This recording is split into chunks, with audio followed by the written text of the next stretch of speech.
Before I forget, I'd like to thank Jan, Susan, for the prelude that just touched the soul. Thank you so much. And the choir, perfect song for today's sermon. So I have a bad news for you. I am a sinner.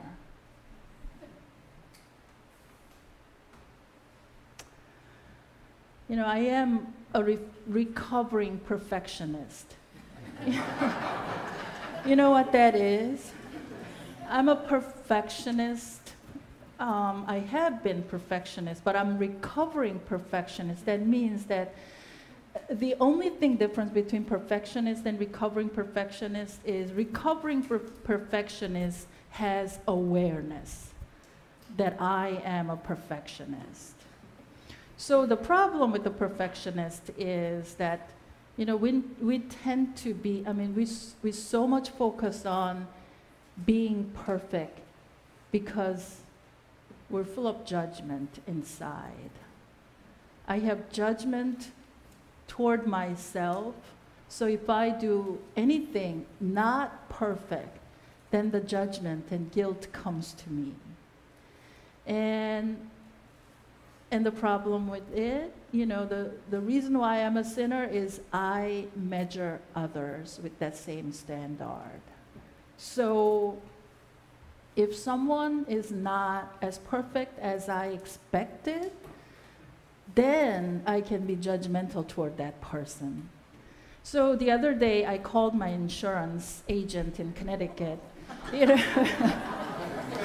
so here's a good story, right? I not only confess that I'm a sinner, but I'm going to prove you that I'm a sinner.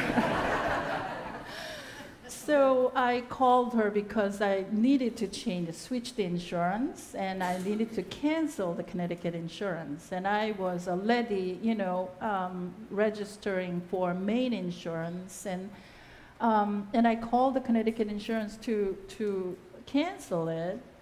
I called at around 10 o'clock. She was with another client, so I left a message. Didn't hear from her until like 1:30. So I called again. I didn't want the day to be over before I speak to her. So I called again, and she was again with a client. So I left another message. 4:30, which is the time that they closed the office, went by.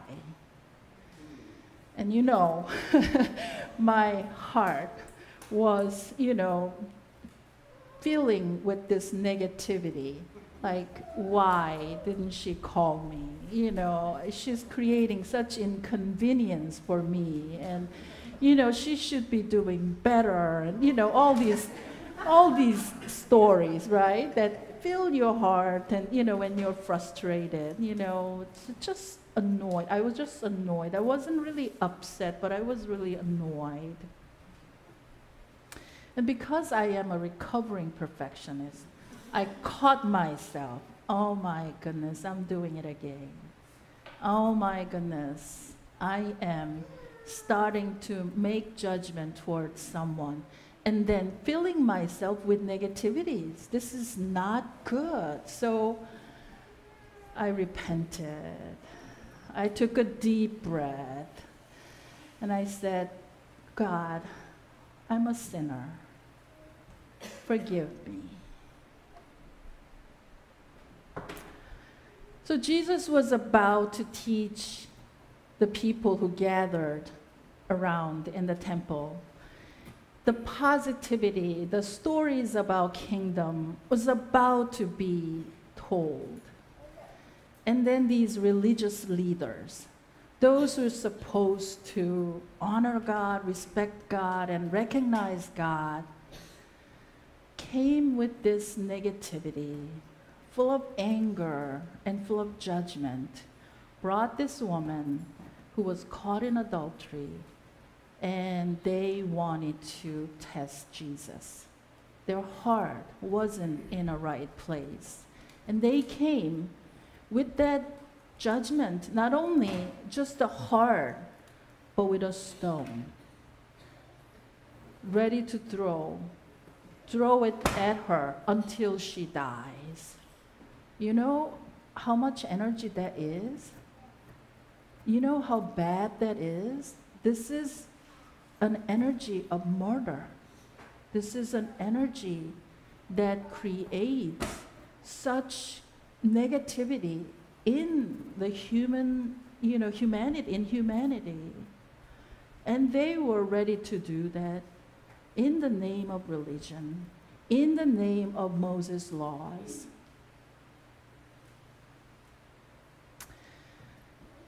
It's so easy to react to brokenness with brokenness. If somebody yells at us, it's easy for us to yell back, right? If somebody cuts in front of us, we feel like we're entitled to beep at him, And if somebody annoys me, I was ready to tell her, what kind of agent are you? It's so easy to do that because we feel like that's the only way we achieve justice. And we see that all the time in our individual life, in the community, and in even, the nationwide and internationally too, international relationship, you get to see that all the time. So what happened is brokenness create another brokenness. Brokenness create deeper brokenness. There's no way that things can be healed. So Jesus knew this. Jesus had this sense that, without holding it together, without, hitting back or judging them or, yelling at them, he knew that this is the only way that he can handle this situation, by being mindful. In this highly anxious situation, he's practicing mindfulness by being a non-anxious presence. He's holding this brokenness, he's holding this action, and he's holding this anxiety, and he's holding this, testing water. He's not looking at their eyes because their eyes were filled with anger. Have you seen someone's eyes filled with anger? Have you been hurt by that?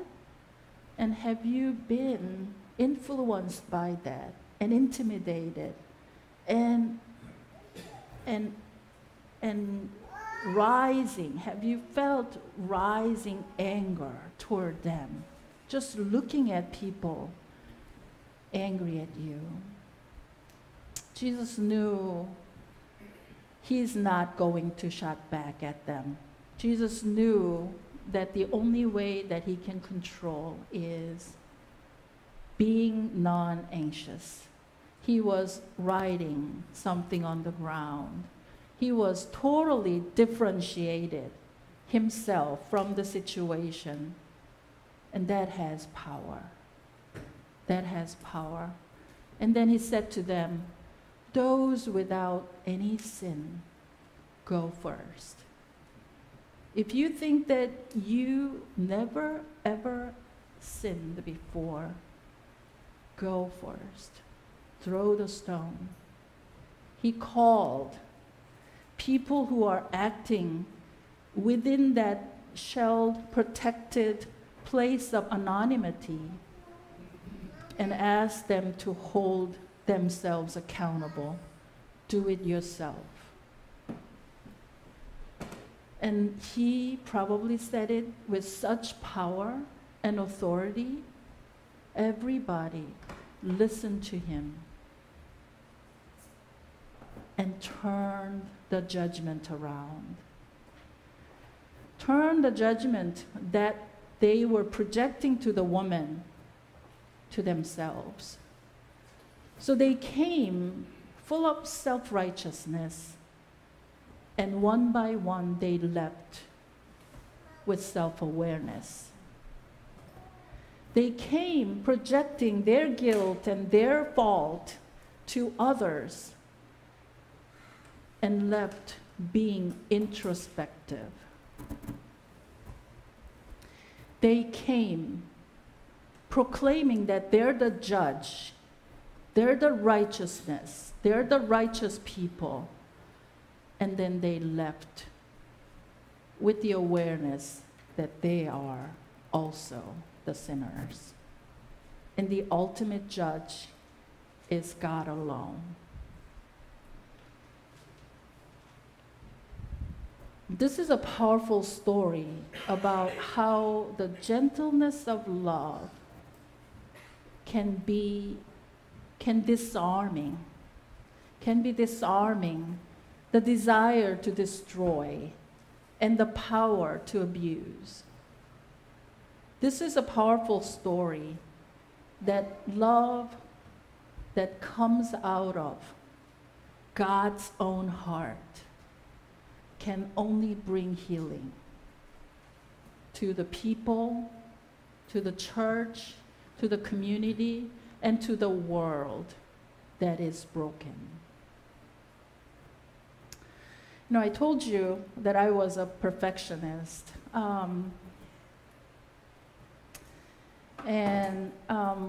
About 10 years ago, when my former husband and I were separated,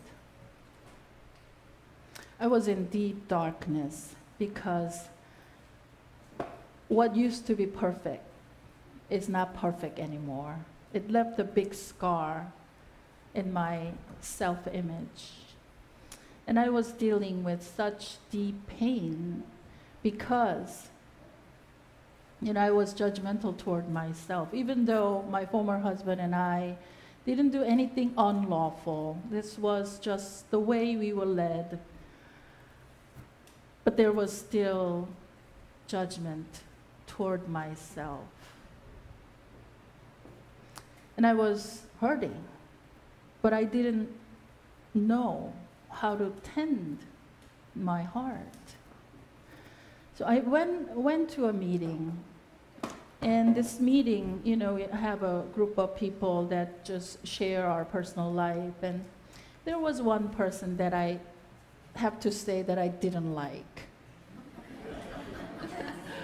I didn't like him, and I wasn't comfortable with him, and I secretly considered him as a sinner because he didn't meet my standard. We all have those people, right? Secretly, though, you know, just secretly. And he happened to sit next to me that day. So this was the first time I came to this meeting after the separation, and I shared, we were all sharing what's going on in our lives, and I shared the separation and how I am dealing with pain. And everybody responded the way that I anticipated, with such sympathy, you know, such compassion. And this person who was sitting next to me just held my hand. Just held my hand and squeezed it. And then when I looked at him, just looked into my eyes. Just looked into my eyes with such compassion, such deep love, as if he knows and he understands what I was going through. I don't know how long that was. I cannot even comprehend what happened. But on the way back home, I was crying the whole time. That was the first time I was actually grieving. I acknowledged the grief within my heart, and I let it out. First time. And I realized that he, for me, was the presence of Jesus. The one that I was not comfortable, the one that I didn't like, and the one that I secretly considered as a sinner. He passed on the love and compassion of Jesus Christ to me. And that was not only a consoling moment, but that was the moment of transformation for me, because I admitted I was not only a sinner, but also a fool. Now you know, you get to know so much about me. I'm a sinner and a fool. You're in trouble, you know. What kind of pastor am I? Because I asked myself, what do you know about this person's relationship with God that you consider him as a sinner? What do you know about what God speaks to this child of God in his intimate, private moment? This gave me this awareness that if I consider someone as a sinner, I am against a child of God. If I am against a child of God, I am against God, which is something that I never want to do. And this is how God cures perfectionists, right? Putting someone that I'm so judgmental toward, and then reveal God's self through him. So I cannot hold that judgment anymore. You know, there are brokenness in our life, right? You know, we have brokenness in our life, in the life of congregation, in the life of community, and in the life of our country, and in the world, and in the universe. The only way that we can heal that brokenness is by letting go. Very simple. But one of the hardest and highest practice of spiritual growth is letting go. Letting go of the stones. Stones that you gathered, ready to throw, right? You know, if someone attacks you, someone attacks one of your children or, family members or something dear to you, we hold that just in case, right? But by letting it go and letting them go, that's how we become free. Jesus said to this woman came as a sinner and who was acknowledged publicly as a sinner, but she left that scene redeemed. She left that scene not condemned. No one can condemn a child of God because God is the only judge, and God is the only ultimate judge, and God's mercy has no end. So we don't want to be between God and God's children, right? By holding grudge, holding judgment, holding punishment, holding criticism against them. Rather, we want to let go so that we also can be free. And I hope, as a pastor of Church of the Cape, and also as a companion in this journey of faith, that I hope that we will let go of the brokenness that was caused before, and then create a new story. Let's create a new story without brokenness. And let us be the non-anxious presence in highly anxious situation when things are boiling and brewing. If we can all remember the posture of Jesus, holding ourselves, differentiating from the rest of the world, and being mindful of God's love and grace, then we will be mighty. We will be able to handle all kinds of situations, and we will not be the one who create brokenness. We will all be the instruments of healing for this world, for this church, and for our own individual lives. Amen.